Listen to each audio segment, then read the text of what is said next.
Okay, if you just joined us, hi everyone. So this is what I thought I'd do today is I'd do a sort of live review of this plane. This is the AEROPLANE having DC-3, and the reason for that is because when I was deciding whether to purchase this or not, I couldn't actually find a lot of information online.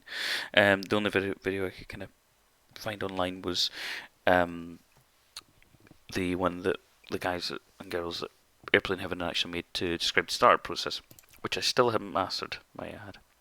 So I thought I would add this, try and be extensive as I can, offer some thoughts, and then if anyone that's unsure to purchase or not, then they can make a decision. So the first thing to really talk about is what do you get with it. So let's have a look. So you can go on the website, and there's two. So this, what they've done is to split the plane into two packages. You can buy them together for about $60. I think it's comparable euros. And you can either have the C-47, which is the military variant, or you can have the if we find it, we can find the DC-3 product page. There we go. You can have the DC-3 Dakota, and that's the one I purchased because I'm generally into civil aviation. And there's a list of features and the models and everything like that. So it's quite extensive here. It's currently available at the Sun Market store. So if we jump back over to the thing, so what you get? So you get three. The default installation gives you 3 aircraft. It gives you this version, which has got the Wright variant engine. You can see with the cowl here. There's some changes with that. You also get a cargo configuration with the Pratt & Whitney engine and a different door configuration to this one. And then you also get the passenger one with the Pratt & Whitney, which is BEA.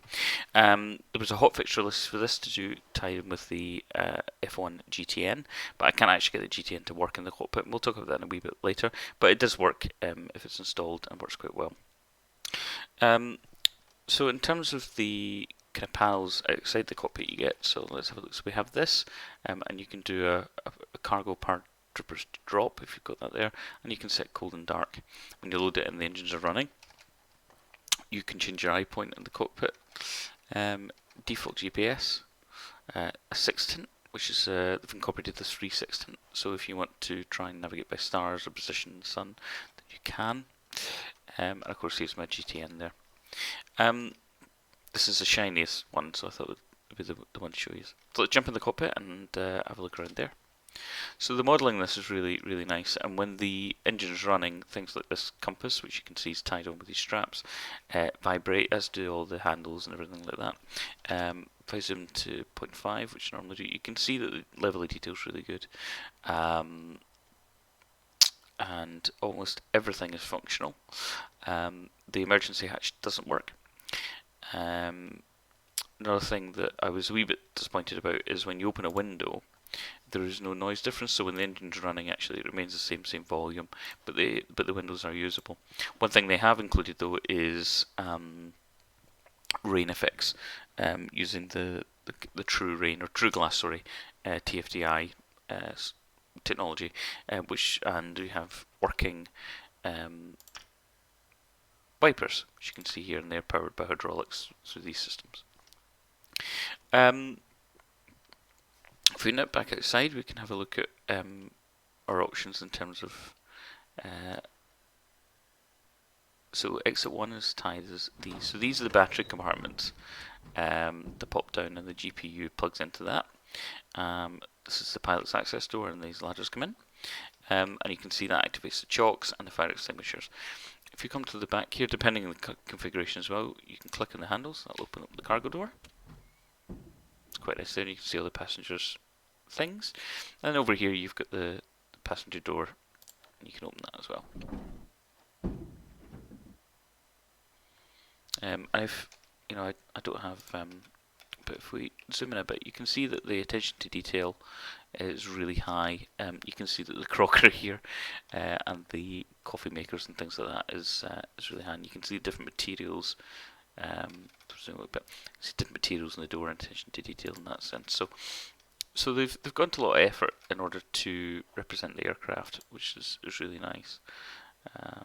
So there we go. So let's close all the doors and get up in the air. Oh,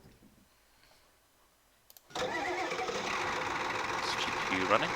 One thing I would say about the external model is you can see these yellow bits here. That's obviously to represent the edge of the prop when the prop's running, and I find it a little a bit disappointed about that actually. But on the plus side, when you go in here and actually look at the modelling on the engine, you can see that it's exceptional. You can see the attention to detail is really quite high, as is the attention to detail in the fuselage and within the cabin. So that's good, but how does it fly? How does it handle? So I haven't mastered the startup procedure yet, so you'll have to forgive me for using the built-in engine starter. Okay, as you can see, everything starts vibrating. I'm just going to get rid of the troll and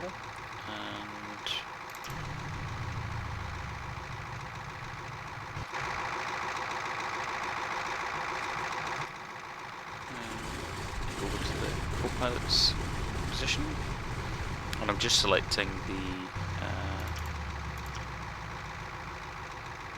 yes. So you have to, for the mixture, we haven't got any fuel running, put this up to auto lean, or at least idle. Just up slightly. The engine will run now.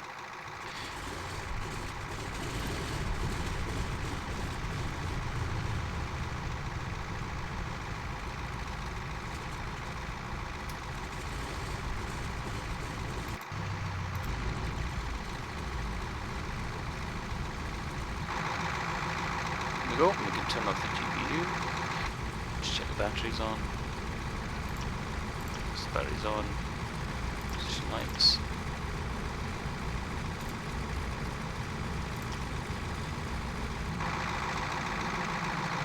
The thing is, I can't find any information about, in terms of, you know, damage, or it would have been nice if they'd animated it wrapping back up into the fuselage, but not a big deal. So one of the things I wonder about this, so you can look down here at the engine controls, and you can look at this as the cylinder head temperatures, this is the carburetor air temperature, oil temperature, things like that.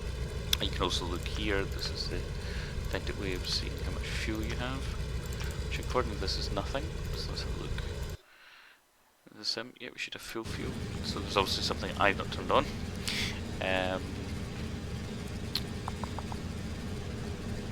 I'm still getting used to the aircraft. Does anyone watching this that knows the DC-3 probably screaming at me going, it's down there?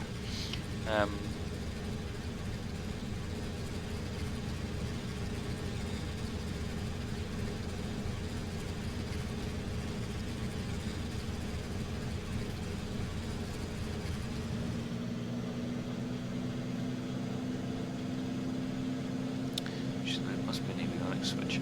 So, I mean, let's have a look at the info. So they produce one manual, which is based on the C-47 variation. Let's just go for both. Kind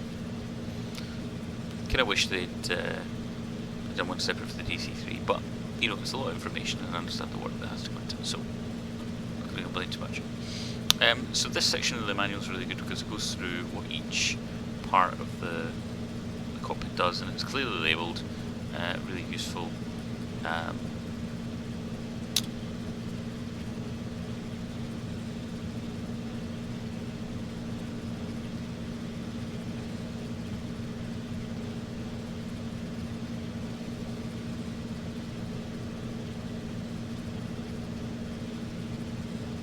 Just have a look round.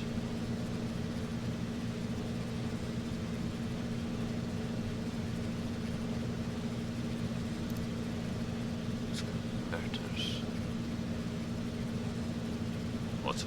Okay. And then it runs through a surface control system, etc., etc., hydraulic system. And this is fully modelled, so you can pull the lever out and you can move it, and I'll show you all that as we fly. Talks you through the landing gear system as well, which is quite unique and quite fun once you get your head around all this, and also quite challenging if you're used to pressing G for gear up, for example.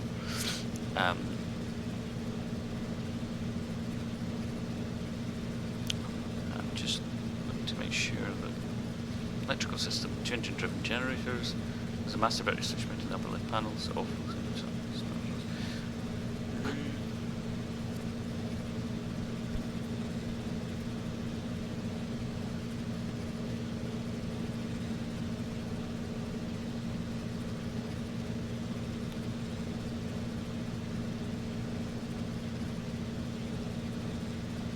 Normal operating ranges as well. So the documentation is quite extensive, and it goes through the startup procedure as well.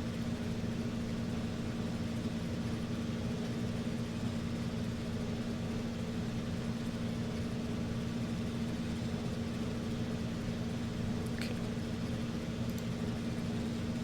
they're both on.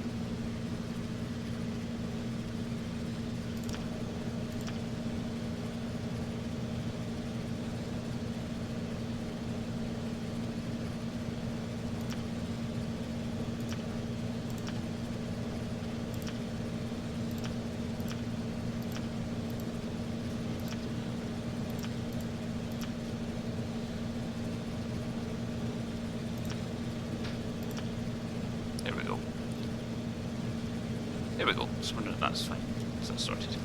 Okay, so now that we've warmed the engine up somewhat, as you can see here, I'm going to open the cowl flaps, so I'll show you the difference. So they go to trail, you can see the cowl flaps are slightly open and one not there. And the engines, the Pratt & Whitney and the Wright engines have different cooling systems, so they operate differently as well, which is modelled, which is quicker. Let's go taxi. Park brake released. Bring the throttle up. A bit more. And you can see that rear, the wheel at the back there, the tail wheel, is at the moment giving you full 360-degree rotation if that's what you want. One of the really nice things about taxiing this aircraft is actually how high up you feel despite the size of the aircraft. I'm just going to taxi up here, put the throttle down a wee bit.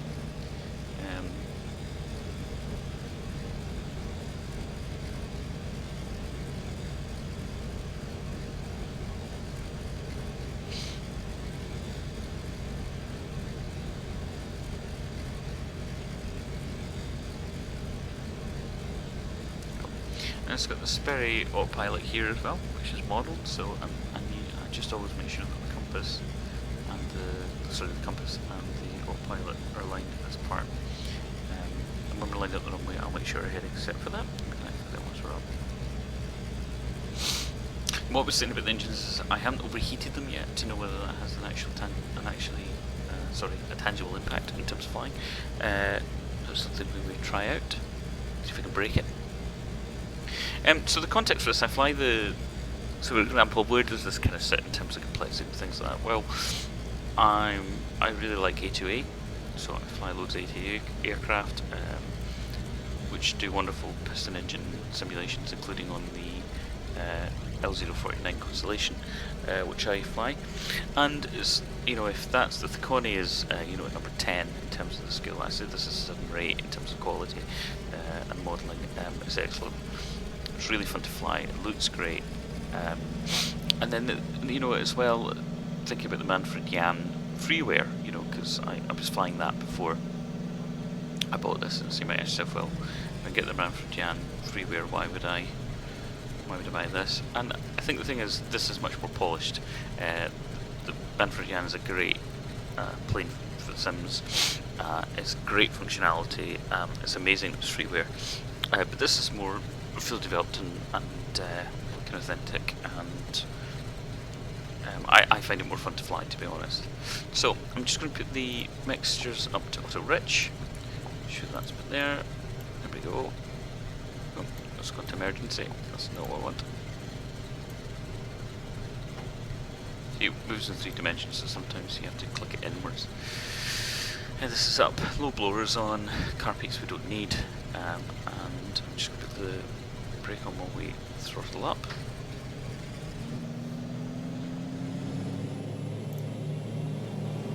I'm just going to bring the gear lever out.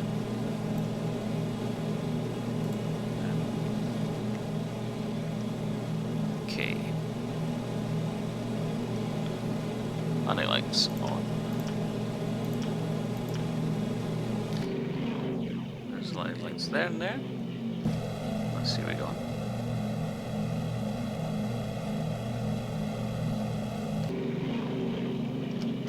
In the top left you can see my frame rates as well.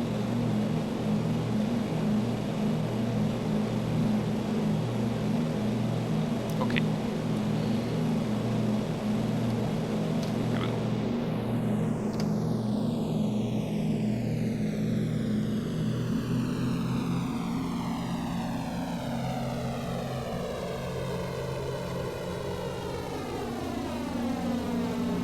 Oh, temperature's quite high. There's a step I forgot here where you have to lock the tail wheel, but I'm sure that one's rough. Okay, and rotate. Up she goes. Really smooth, really nice. I'm going to bring the gear up by unlatching the gear mechanism twice. So that's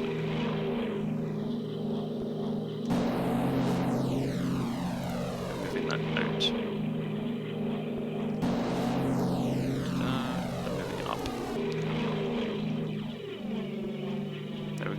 See the gear now coming up. Nice animation there, and accurate in terms of one gear coming up. The other which we've all seen in videos. So now that that's up, I'm just going to latch a mechanism there. Okay, we're entering some cloud. So I'm going to throw it back a little, bring in the manifold pressure to the green area. I'm also going to bring the RPM down to about 80% for climb.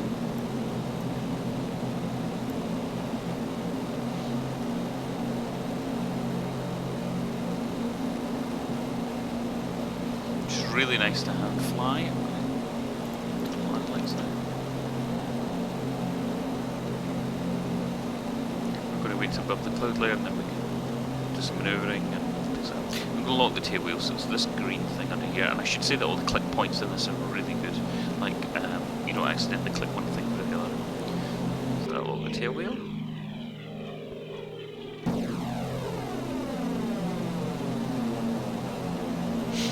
This is coming to Ireland. No! Although it would make a great cargo plane for some of the shorter runways and things like that, but no, it's not coming to Ireland. I'm just trying to modernise the fleet. Thanks for asking though. So, okay. So we're going to switch on the autopilot, and to do that we're going to pull this lever out.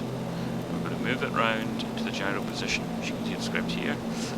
So that now one hydraulic system is powering the control surfaces and one is controlling the autopilot. Turn that on there. Now the elevated position will control our rate of climb or pitch, which affects the rate of climb. And this is for just our heading. And then the Sperry autopilot, you have to make sure this is the reference point for the Sperry, and this is the heading you want to set. So this has to match the compass, as I was saying earlier. So we're coming out of the clouds now. And as you can see, if I open up this window, there's no sound difference, and that's a bit disappointing, but it's not a big issue. Oh, the beacon's off.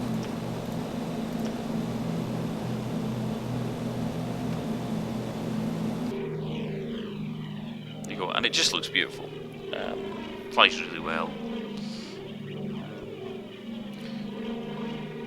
Don't know if this control surface, a different kind of material is true to life or not. The other models aren't so shiny, as this. So let's go and check on our temperatures. So our oil temperature's coming down a bit, but I'm actually going to try and overheat the engine and see what happens.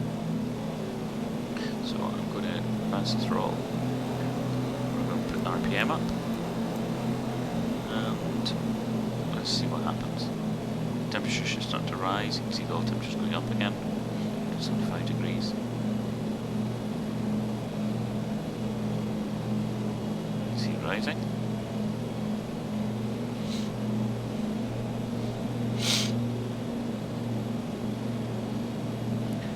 I'm going to slow down our climb.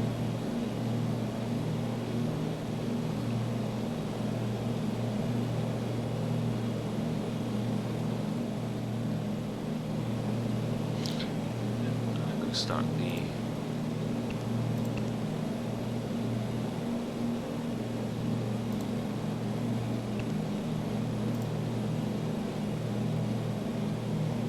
TOS system test OK.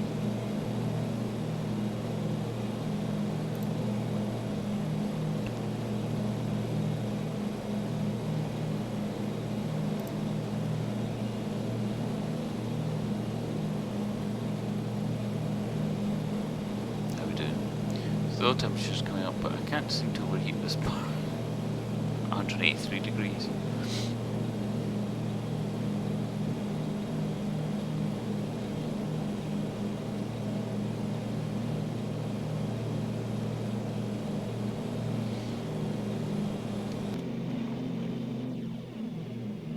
So let's zoom in and let's have a look at some of the details on the. So you can see all the rivets are there. You see the pilots are high quality. You can see that the cockpit, the on-demand option system. See the rivets around the windows. Very high quality. You can see the attention detail in the modelling is really high. Antennas there. Underneath the aircraft you can see the pods. So there's a lot of work gone into making this look great, and you can even see the modelling on the undercarriage here is exceptional. So the hydraulic lines there. I mean, you really have to. I mean,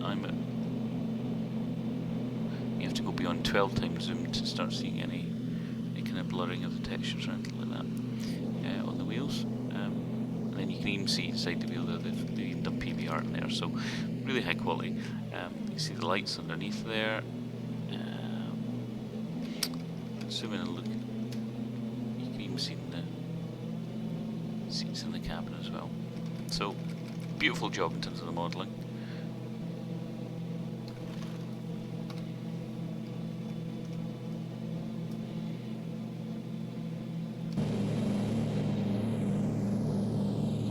Just past 8,000 feet, and I just can't overheat the engine. Don't feel like trying. So I'm going to throw it back. And in fact, I'm going to put the high blowers on. See what happens now.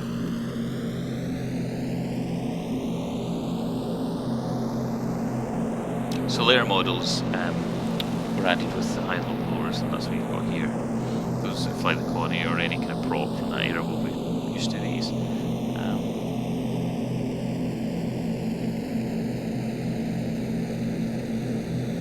140. So I'm going to put this back into the green. So I'm going to take the RPM down to 80.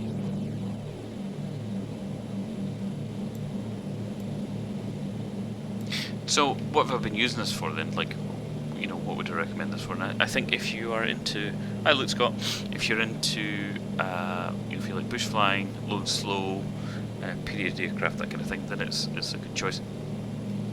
What I would say is that you have to kind of be patient. So I've done some flights in FS Economy with it recently, and what I found is that it's great, but you know, I flew down to Manchester. From Edinburgh it took about an hour. It's half an hour down to Edinburgh from here, which was Dundee to go from, because I'm going to head south. Don't know why that's acting up, but fine.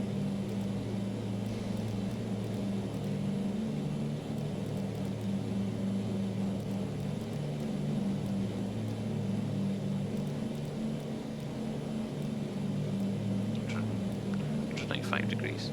So autopilot is nice and smooth. nice action.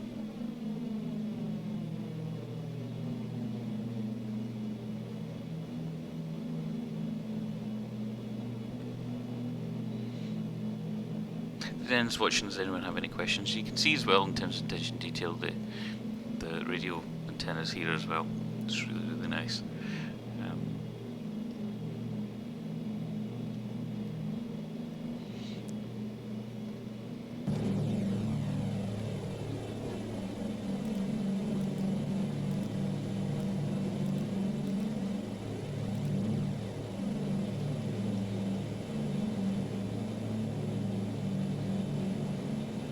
You can see the frame rates are pretty high, so I'm running, I've got GT, is it worth the price? I think that's always a hard question to answer. I think it depends how you assess it. I think in terms of the quality of the modelling, the flight model, the general feel, the effort that's went into it, yes, I do think it's worth the price. In terms of comparing to something like ATA with the kind of prop modelling and stuff like that, and the kind of extra features, maybe not. I think the weakness, the real strengths of this are the modelling, the flight model, the accessibility, the kind of loyalty to the procedures and the reality of it. That's all really good. I think what would really bring it up another level is things like ground services, you know, a load manager. At the moment it uses the default P3D or F6 load manager, and I think it'd be really nice if it had a kind of bespoke load manager. Wear and tear on the aircraft persistent, that'd be really nice. And you know, just shouldering up some of the animations on the ground, things like that. So those things would just take up another level. But I'm not been disappointed. I suppose is the best way to answer it for its price. Something I was going to show you there. So realistically, as we go up, as we continue to climb, we're now passing 10,500 feet, that the manifold pressure falls. So I'm just going to increase that a wee bit to keep torque high.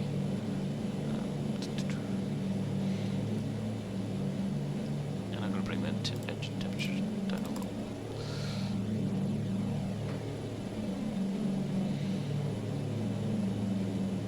So if I get AccuSimmed, yes, I suppose. I don't know if they're compatible or anything like that, but yeah, I suppose. I mean, don't get me wrong, it's not a bad model of. I mean, I've never flown this in real life. I've been watching loads of YouTube videos and things. It's not a bad aircraft. It's not a simplistic aircraft. It's a very kind of detailed rendition of it. If you look down here as well, I mean, you've got all the lighting as well. I mean, I've not even been able to explore that because it's daytime, but you know, when you look here, you can look at the. This is the manifold in engine pressure. Strange. This is the bleed instrument, the opposite instrument engine, and the bleed engine lines. So you can, you know, they've modelled that faithfully as well.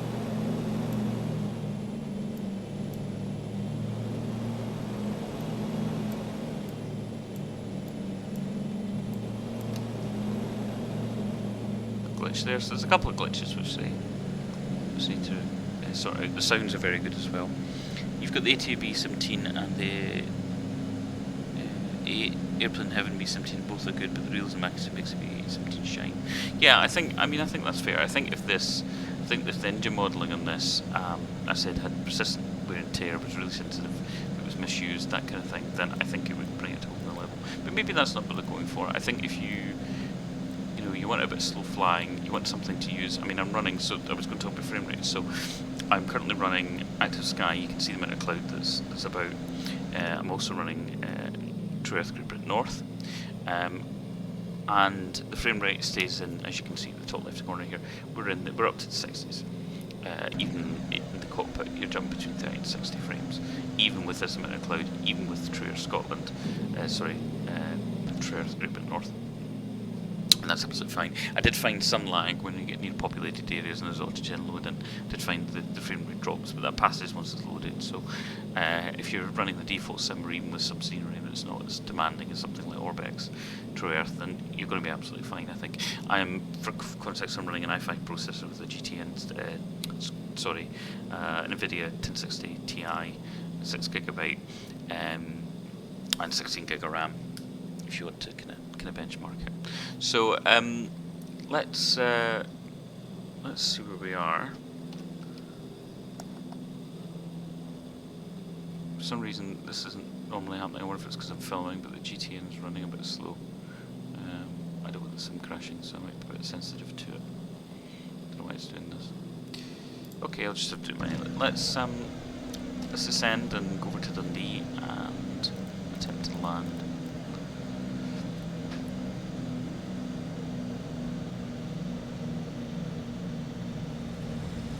Just going to put the throttle back. And you can auto lean this as well to help fuel flow.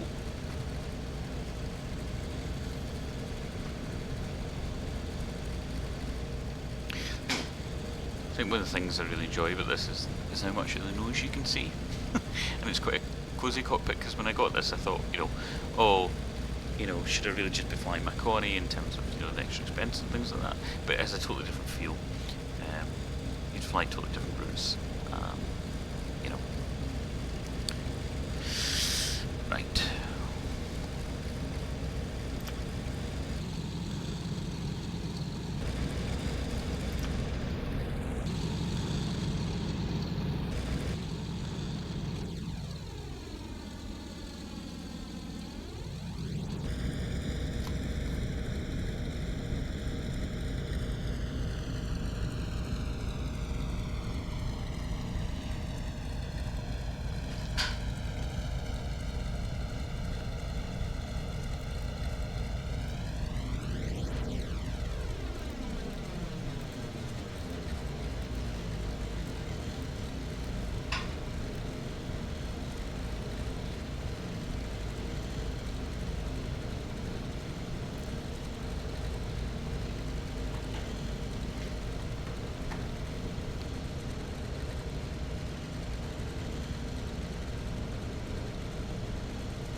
Yeah, so any other questions or thoughts? I mean, you can see that even there's PBR lighting inside the cockpit as well, reflecting some of the lighting. I don't know if that should be happening or not, but it's a nice effect. What's this? Cabin lighting. Okay. Not sure what I'm meant to do with that. Showing is clickable. It's a hydraulic system as well, so you can see the amount of hydraulic fluid. All this is really legible and functional. Sextant panel. Sextant there. There we go. That's quite a nice clickable point. The other thing they could have included is a cabin view. The cabin's actually not included, so you can get nice wing views, but as you can see, there's no cabin. The main support strut's there, so nothing to worry about.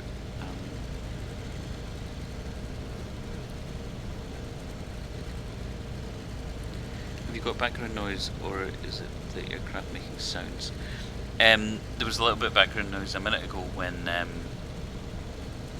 your mother half came in through the fridge, but no, what you're hearing just now, unless it's anything you're hearing just now, is the aircraft. You're right, that does look pretty good. Thanks, Matt. Although I didn't have anything to do with this.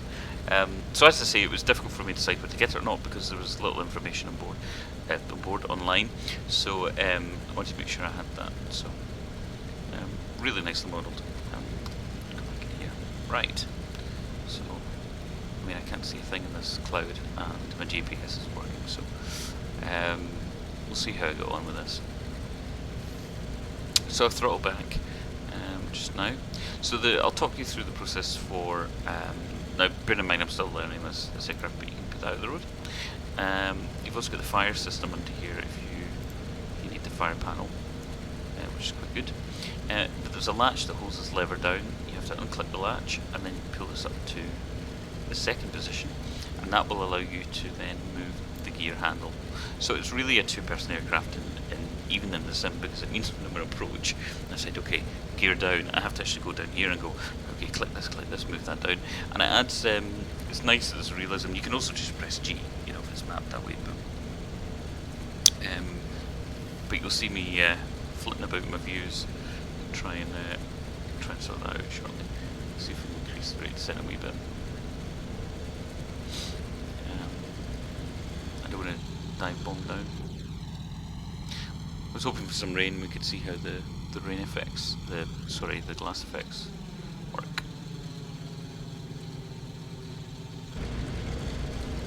Coming out of the base of the clouds now.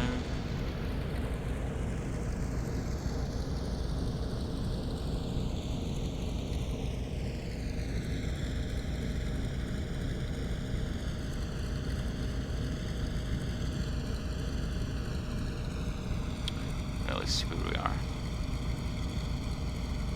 Oh, not that far south, that's Montrose. So,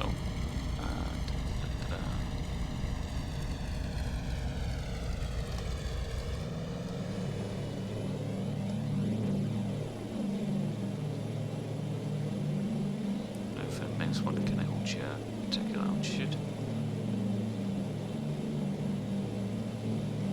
Okay, and while we're here, that's Montrose. That basin was created by tidal wave after an underwater landslide off the coast of Norway thousands of years ago, and the base remained once the work came out. This is a really beautiful place to visit. I can't help myself, kind of. It's a really beautiful place to visit. This beach is really lovely, and St. Cyrus, which is up here, has a beach, a nature reserve, and you can sometimes see whales, particular times humpback whales off the coast. Particular times of year as well, which is quite nice. And then this bay is probably one of the nicest bays in East Coast at all. Beaches. It's Lunan Bay, and you can see a red castle here that was built by King David III in order to repel the Vikings, which didn't work because Montrose here, original settlement was called Stroma, which means fast flowing water, referring to the strong tides that come into the basin as the tides change, and that was a Viking settlement. So as you can see it closer, that wasn't really successful, was it? Okay, so Dundee's down here, so I'm just going to make a left turn and south for a bit, and then we'll take it and we'll attempt a landing. I'm not in commission from Tourism for Scotland. Besides, it's called what are they called again? It's terrible. Tourism for Scotland. It's got a name. It's got like an official name. I'm going to go too far there.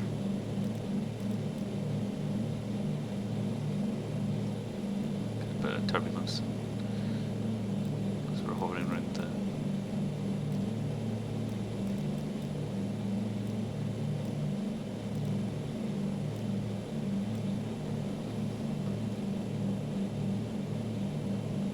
Thanks, Matt. It's probably our broth there, of the declaration of our broth. There's when you drive through, there's a what do you call it? Statue of two people holding up the declaration of our broth in stone. Lunan Bay there.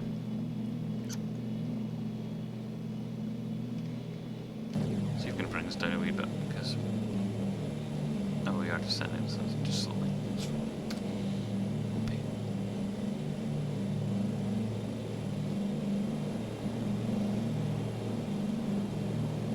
Scottish Tourism Alliance.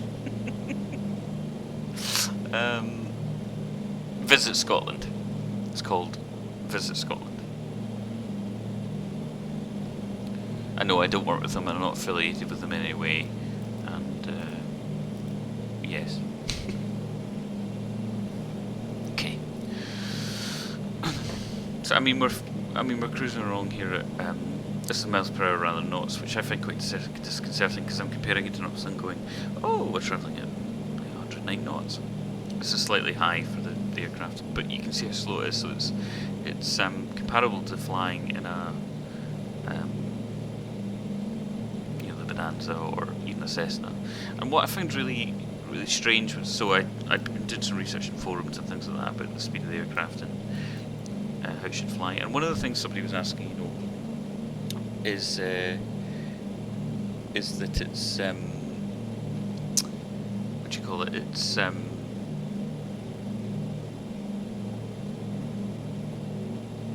what's the word? It's I've lost my train of thought because of your terrible comment, Matt.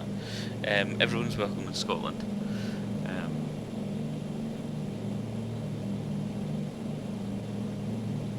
And if anyone's dirty, I would just recommend having a bath.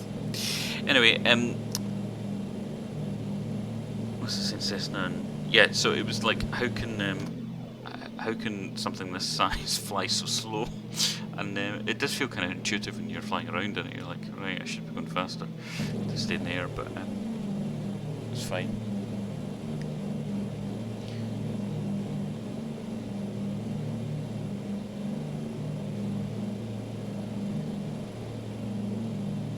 I mean, I just don't do tours of England because just waiting for this channel's supposed to be Visit Scotland at the end of the video. No, it's not. Away you go. The reason I don't do tours of England is because I don't, despite, you know, I used to go on holiday in, you know, when I was younger, I used to go holiday down in Lyme Regis. I've been in Bognor Regis. I had a really nice holiday in Cornwall a couple of years ago. Did some flying from Newquay down to Land's End. And I nearly actually got the Just Flight DR Robin because that's what I flew in, and I thought the DR 200 Robin because that's what I flew in, and it'd be nice to recreate that. But I mean, the truth is that the amount of time I've actually spent in these areas is much less than the time I spent in Scotland. So I just tend to have, you know, 30 odd years of experience of jumping about this part of the world than around England. So it's more to do with my knowledge base than anything else, to be honest.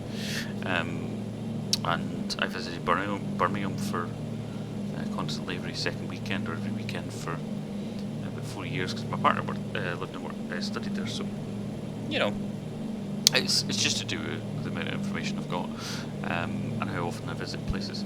My other half comes from the East Coast, so I tend to visit over here as well. And just to compound this is where I'm in real life. I'm home to learn to fly is Perth Airport, which is over here. So yeah, that's just the kind of side of it. I mean, maybe I'll do a stream for Palm Springs or something, or not actually in Palm Springs, maybe LA, East Coast America, West Coast America. Right, so let's throw back. There's a lot of really interesting stuff going on in Birmingham. So I'm going to turn the autopilot off. I'm going to switch the hydraulics back so we have full authority. And I'm just going to take some of the gentle turn, fingers crossed.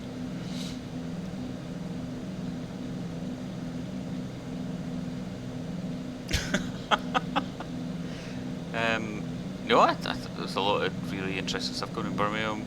I thought there's a lot of very young city. In fact, I think it's out of in the European context, I think it's the highest percentage of people under 30 of any European city.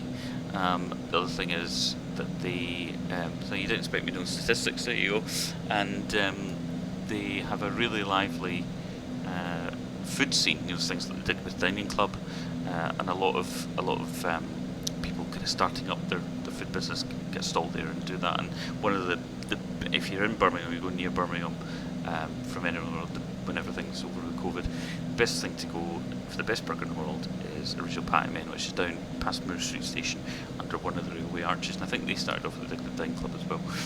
And their food is brilliant.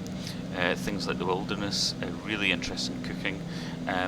Stromenstella does an amazing, probably Michelin star equivalent, if there was such a thing, for cocktails in terms of the stuff they produce. So there's a lot going on in Birmingham. Actually, there's a lot of arts going on and things like that. So I think it gets a kind of bad rep. I actually found there was a lot in common with the way Glasgow's viewed Birmingham, the most post-industrial cities. You know, I just think Birmingham's had less time to adjust, and that reputation to proceed. So I think they're getting the short end of the stick really. But I think there's a lot going on. So yeah, maybe the English Tourism Board or Visit England should get in contact with Sponsor instead then.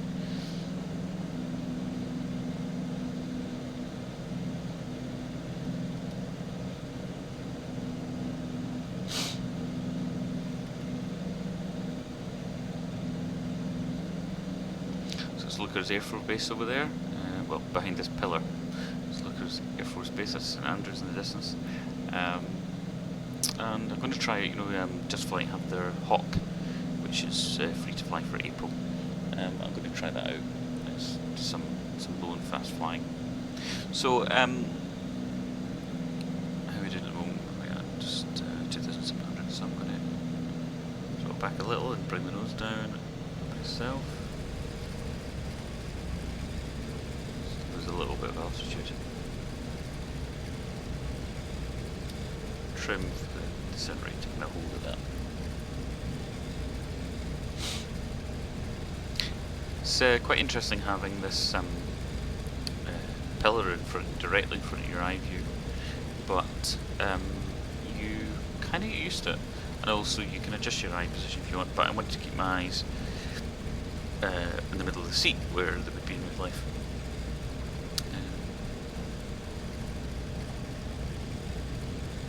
Short end of the glass bottle? What's short end of the... I don't understand. What's the short end of the glass bottle?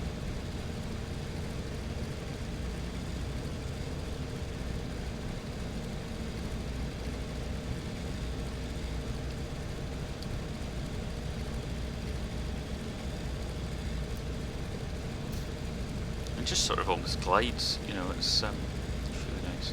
So let's tackle, and I do mean tackle, the deployment of the gear here. So I'm going to make sure that these are in a low blower position now, because we're quite low. I'm going to trim a wee bit of power behind it, because we're going to lose some airspeed. So the latch has to come up. Right click on this, that comes up to there. Then we have to get this into there and down. In the road and push that in. So the gear should now be coming down. There we go. And the flaps work on a system similar if anyone's flown the A2A Bonanza, in that there's no stages, it's either on or off. So the indicators here, you can see it's put to the first position. And I'm going to cheat and use the F keys, but I just wanted to demonstrate that for you, because it's a little much to be able to multitask everything.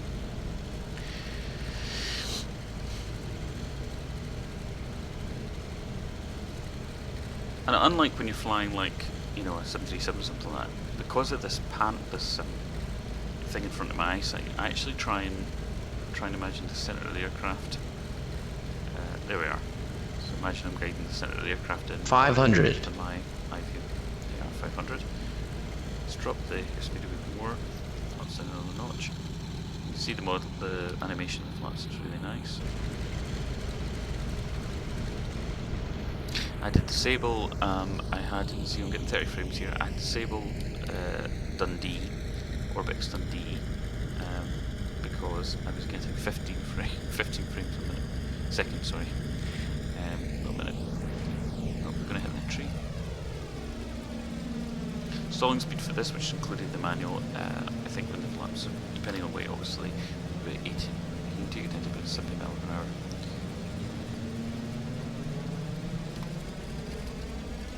The throttle is fully closed at the moment. Some people waving. Hello. Visit Birmingham.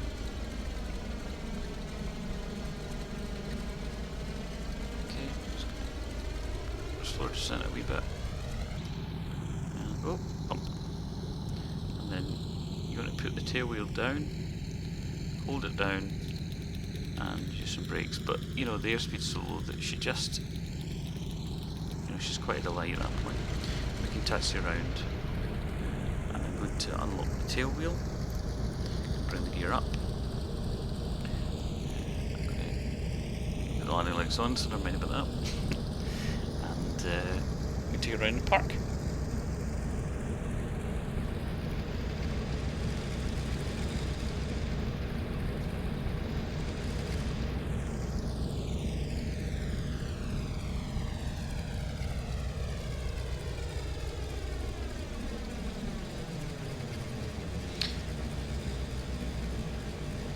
A little bit on the grass, so tyres can take it.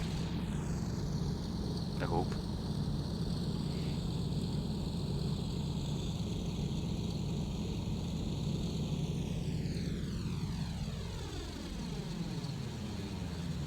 You get quite a good rate of turn, though everyone will be sick of that probably.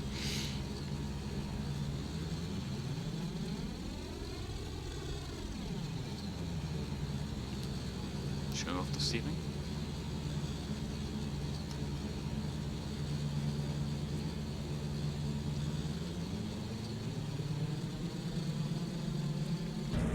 Then if you're steering a straight line, then you want to lock the tail wheel. So yeah, there you go. So you're not getting moving about. You want to unlock it obviously when you want to manoeuvre. So I'm going to try and pull us alongside the Beechcraft at the looks like Beechcraft anyway. Along at the end here. One of the things I did think that's disappointing about True Earth was that they used the same airport stuff, unless you buy one of their add-ons. The same airports they do for the regions, like EU, Scotland, EU, Norway, that kind of thing. I thought it was quite disappointing.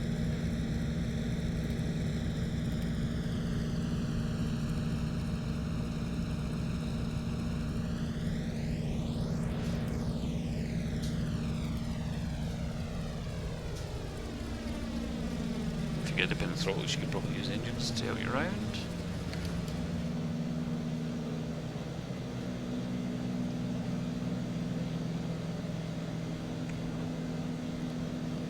I think that woman's smoking a cigarette.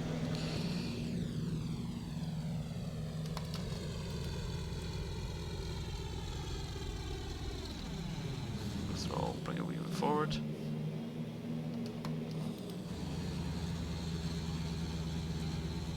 And we'll stop there. Okay, let's shut down, I'll show you the engines.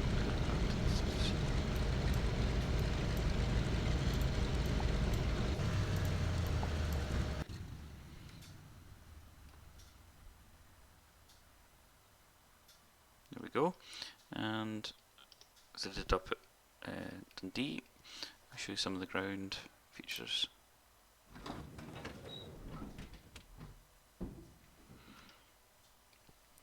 Can open the cargo, and I suppose that GSX would be compatible with this. We set it up and I just haven't yet. There you go. So thanks very much for watching. I hope this is useful or has been useful to you in kind of showcasing the aircraft. So overall, I think I would give it probably 8 out of 10, and it's quite an enjoyable aircraft to fly. Cheers.